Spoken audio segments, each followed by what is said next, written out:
अल्पसंख्यकों पर हमले हो रहे हैं, उनकी दुकानों को उजाड़ा जा रहा है, उनको बाजार से खदेड़ा जा रहा है, बाजाफ्ता पोस्टर लगाए जा रहे हैं कि अमुक अमुक तारीख तक आप इस क्षेत्र को खाली कर देंगे, अन्यथा अंजाम भुगतने के लिए तैयार रहेंगे।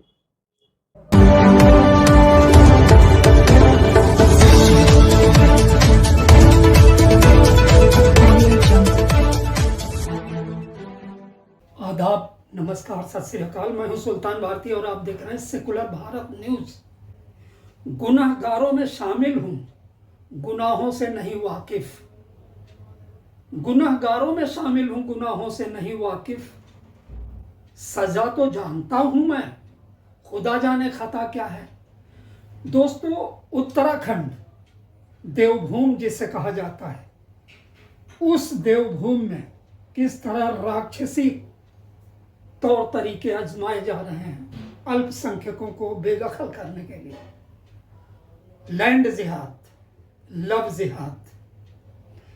इतिहास में कभी भी लव के साथ आज तक जिहाद नहीं जोड़ा गया है, लेकिन कुछ सोशल वैज्ञानिकों ने आखिरकार इन दोनों शब्दों का इस्तेमाल करके एक कौम को हाशिए पर लाने का कुचक्र शुरू कर दिया है। यूनाइटेड मुस्लिम मोर्चा ने आज एक ज्ञापन पीएमओ हाउस तक पहुंचाया और उसके बाद में दिल्ली के अपने हेड ऑफिस में, पूर्वी दिल्ली के अंदर एक प्रेस कॉन्फ्रेंस भी की। देखिए, एक जागरूक कोशिश की सशक्त जिंदा तस्वीर, ताकि आप समझ सकें कि जुर्म के खिलाफ आवाज उठाने वाली तंजीमें अभी भी जिंदा है और मुसलसल कोशिश में लगी हुई है। एक रिपोर्ट। अगर देश में इस तरह का वातावरण बनेगा, कानून का कोई पालन नहीं करेगा, पुलिस का डर खत्म हो जाएगा, सेना खड़ी रहेगी और लोग उपद्रव करते रहेंगे, तो अराजकता आ जाएगी, सिविल वार हो जाएगा। साहब, सरकार कहां सो रही है? इसलिए पहले सरकार को ऐसे गिरोहों पर, ऐसे समूहों पर, ऐसे कथित तौर पर किसी भी संगठनों पर लगाम लगा देनी चाहिए, जैसे सरकार ने समय से ही पीएफआई पर लगाम लगा दिया। इस तरह के संगठन अगर देश में उभरेंगे तो देश का माहौल बिगाड़ेंगे, जो देश और समाज के लिए बेहतर नहीं होगा। मौलाना गुलाम सरवर यहीं पर नहीं रुके। मुसलमानों की वर्तमान दुर्दशा के लिए, सियासत में नगण्य भागीदारी के लिए, जहां उन्होंने बड़ी बड़ी मुस्लिम तंजीमों को भी अपने निशाने पर लिया, वहीं इस धर्मनिरपेक्ष सेकुलर पार्टियों की धज्जियां उड़ा दी। मुस्लिम वोट बैंक के बलबूते पर शासन में बनी रही, आज ना उनसे कोई उम्मीद है। जैसा आपने बताया, वर्तमान सरकार भी कान में तेल डालकर बैठी है। पुष्करधामी सरकार इस मुद्दे पर सिर्फ एक मुंह गवाह बन गई है। उम्मीद के लिए बचता कौन है आपके सामने? देखिए, इस लोकतांत्रिक व्यवस्था में बड़ा लचीलापन है और भारत के 80% लोग नेचुरल सेकुलर हैं बाय बर्थ, इसलिए ना उम्मीद तो हम इस देश में हो ही नहीं सकते। बस परिस्थिति ऐसी बन गई है जिससे हमको मुकाबला करना पड़ रहा है, जूझना पड़ रहा है।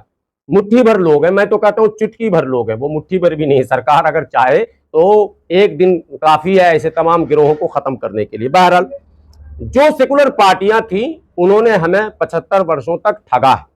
आप देखें, 1989 से पहले दलितों पर भी और मुसलमानों पर भी, दोनों पर एट्रोसिटी हुआ करता था, दोनों पर जुल्म और तशद्दुद लगातार होता था। लेकिन 1989 में दलितों के लिए प्रिवेंशन ऑफ एट्रोसिटी एक्ट 1989, जिसको SC/ST एक्ट कहते हैं, वो बनाया गया।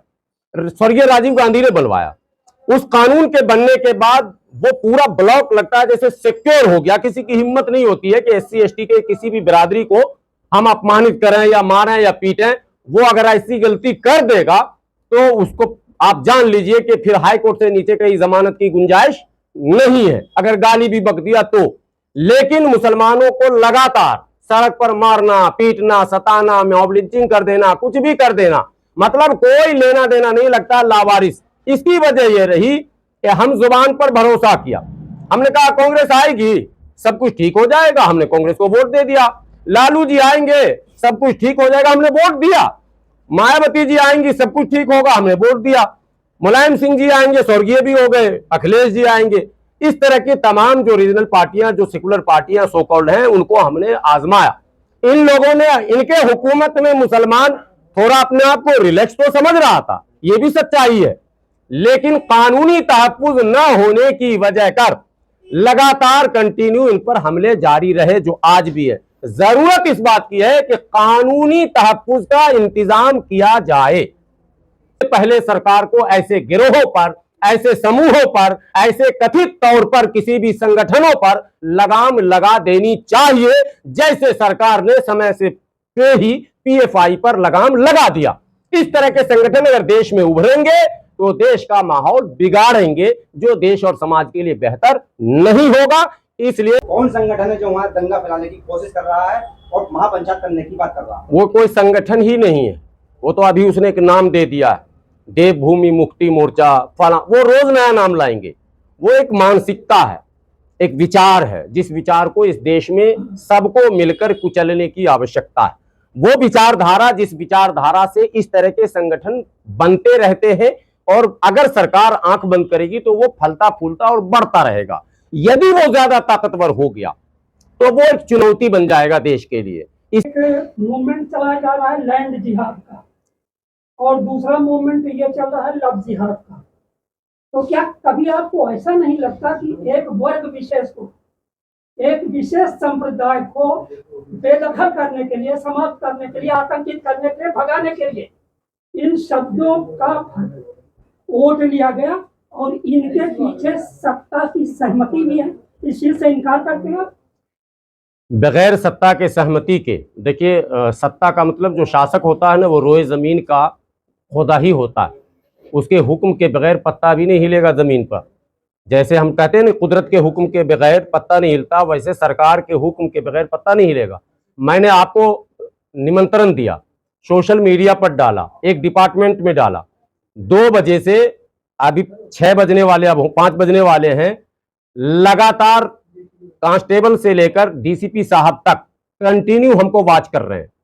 आपके एक एक बात को रिकॉर्ड किया जा रहा। मेरा कहना है कि सरकार चाहेगी तभी कुछ होगा, सरकार नहीं चाहेगी कुछ भी नहीं होगा। जो कुछ हो रहा उत्तराखंड के धरती पर या दूसरे राज्यों में, वो सरकार की मर्जी से ही हो रहा है। यही आपत्तिजनक है। यदि कोई षड्यंत्र रचा जा रहा है, तो बताया जा रहा है कि एक लड़की को लेके, यानी कि हिंदू की लड़की को लेके भागने का ये सारा मामला था।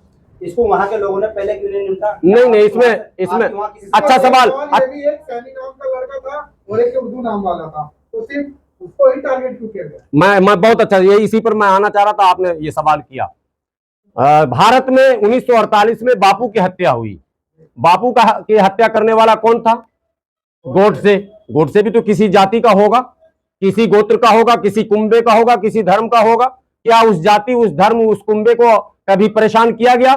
लेकिन 1984 में जब इंदिरा गांधी को सिखों ने मारा, दुर्भाग्यपूर्ण घटना में जब इंदिरा गांधी की मृत्यु हुई, तो उन सिखों को पूरी तरह से पूरे भारत के कोने कोने में मारा गया। वो कौन लोग थे मारने वाले?